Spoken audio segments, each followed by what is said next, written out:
We are just about 3 months away from the release of the Nintendo Switch, which certainly does earn its name because it can literally switch back and forth between a standard home console and a mobile platform that you would expect from a 3DS or a Game Boy, etc. However, that may very well be a little bit too specific for my liking, because, you know, apparently it's not quite as powerful whenever it's not docked. Now, according to Digital Foundry, which in my opinion is pretty much the precedent for setting benchmarks, they compare the PlayStation 4 Pro to the Xbox One S, they compare the Nvidia 1070 to the RX 480 that AMD is offering. They do a lot of comparisons, and so they know what they're talking about, and according to their sources, the Nintendo Switch is going to have a max GPU power of 768 MHz. Now, that being said, when it is undocked, meaning whenever you are walking around using it away from home, that max goes down to 307.2 MHz, making it about a 40% slower difference. Now, this fact is really worrisome for those that are considering buying a Switch over a PlayStation 4 or an Xbox One, or those that are specifically comparing these consoles to each other, because whenever you have all of these companies developing products for the Nintendo Switch, and I guarantee many of these games are going to be multi-platform, available on PC, PS4, and Xbox One as well as the Switch, it's going to be kind of a no-brainer whenever you're saying, where should I play the next Call of Duty? Should I play it on the Nintendo Switch, or should I play it on the PlayStation 4 Pro?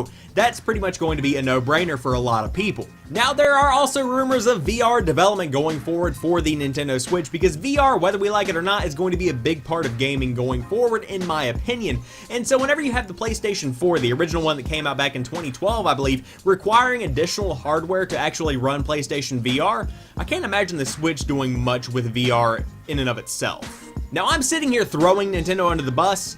That's not what I'm trying to do here. I am on their side because Nintendo is not about the power. They are not about being the next PlayStation 4 or the Xbox One. Nintendo shines, and I've said this many times before, through their unique franchises that you can only get on a Nintendo platform. Already confirmed for Nintendo Switch release, we have a new version of Splatoon, whether they be a port of the old one or a brand new game. We have a new Pokemon game coming out that's a specially optimized version of Sun and Moon. We have a new Mario Kart game, a new Mario game in and of itself, and of course you have The Legend of Zelda Breath of the Wild, and these are all being optimized for running on the Nintendo Switch. And so whenever you have well optimized Nintendo only exclusives, that's where Nintendo is going to win. Now, let's say you can only choose to play the Switch. You only have one console, which is a scenario a lot of people are living here. You also have access to those third-party titles that come out on the PlayStation 4 and the Xbox One. Now, will it be the prettiest version of the game? Perhaps not. Will it be the best running version of the game? Perhaps not. But if you did want to jump into the newest version of Call of Duty, the newest Ubisoft title, the newest 505 Games title, you can totally do that. And like I said, it might not be the prettiest version of the game, but you still have access to these games on top of the incredible console exclusives that Nintendo is famous for. Now, on top of all of this, there is the rumor of the GameCube Virtual Console coming to the Nintendo Switch, and so imagine playing games like Super Mario Sunshine, Smash Bros. Melee on top of the new exclusives from Nintendo, as well as some third-party games coming into the mix here. Nintendo could definitely have a huge win, even if it isn't the most powerful console directly competing with the PlayStation 4 and the Xbox One.